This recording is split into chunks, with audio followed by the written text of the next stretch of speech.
पिता है, अपने सर्वस्व है। तो सुख और दुख दोनों में हम भगवान से मिले रहें।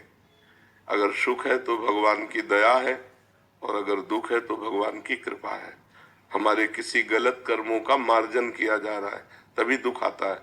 अब हमारा भगवान से कितना संबंध है ये तो आपका हृदय जानता है कि आप दुख में पहला स्मरण किसका होता है, सुख में पहला स्मरण किसका होता है। जिसका पहला होता है वही आश्रय माना जाएगा। जैसे द्रौपदी जी हैं, तो द्रौपदी जी का पहला आश्रय भगवान नहीं थे, पहला आश्रय पति थे, फिर भीष्म आदि थे, फिर अपने हाथ थे, फिर दांत थे, आखिरी में भगवान आए। ये शरणागति में कलंक है। सीधे भगवान में, सीधे भगवान का स्मरण। तो भगवान ने आर्त भक्त को भी भक्त कहा है, अर्थार्थी रुपया पैसा चाहने वाले को भी भक्त कहा है, लेकिन भगवान से ही केवल, और से नहीं। और जिज्ञासु भगवान को जानना चाहता उसको भी भक्त कहा है, और ज्ञानी तो भगवान की आत्मा है ही। तो हम स्वार्थी शब्द नहीं कहते, हम मालिक शब्द कहते हैं कि हम आपके बच्चे हैं, आप हमारे पिता हैं, हम आपके दास हैं, आप हमारे स्वामी हैं। अगर हमें कोई आवश्यकता होगी तो आपसे कहेंगे, कोई समस्या होगी तो आपसे कहेंगे। अगर कोई आवश्यकता समस्या नहीं तो आपके हम हैं ही, निरंतर हम आपका भजन करते हैं। ऐसे भाव से जुड़ना चाहिए। ऐसा नहीं कि विपत्ति आई तो आप भगवान को पुकारो भी नहीं सुनेंगे।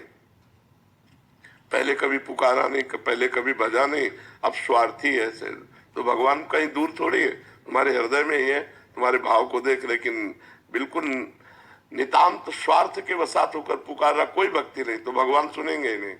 भाव बिन सुनी पुकारे मैं कभी सुनता नहीं, भाव पूरित टेर ही करती मुझे लाचार है। हे कृष्ण, हे द्वारिकावासी, जो ये द्रौपदी जी ने भाव से पुकारा, यही भगवान वस्त्र बन गए, चीर अवतार भगवान का हो गया। कहीं भगवान को आना जाना थोड़ी। तो हम भगवान से निरंतर जुड़े रहने की चेष्टा करें, और जब कोई मांग हो तो हम अपने भगवान से ही करें और छूट दे दें। आप चाहे हमें व्यापार दो या जैसे मना हो वैसे दो।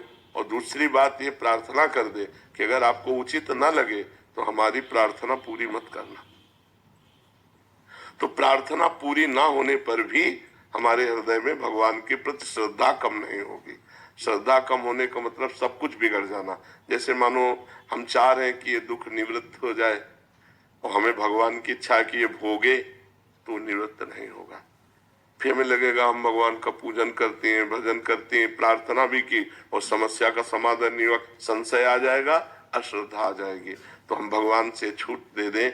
हमारी तो इच्छा है कि ये दुख निवृत्त हो जाए, लेकिन आपकी इच्छा है कि मैं भोगूं, तो नाथ मुझे सामर्थ्य दो कि मैं आपकी इच्छा का पालन करते हुए मैं इस दुख को भोग लूं। भक्तजन यही करते हैं, भगवान की इच्छा का पालन करते हुए दुखों को भोग लेते हैं। नहीं तो इतना भगवान का भजन करते हो अपने दुखों को मिटा देना, लेकिन नहीं, वो जोई जोई प्यारो करे सोई मोहि भावे। प्यारे को जैसा अच्छा लगे वो मुझे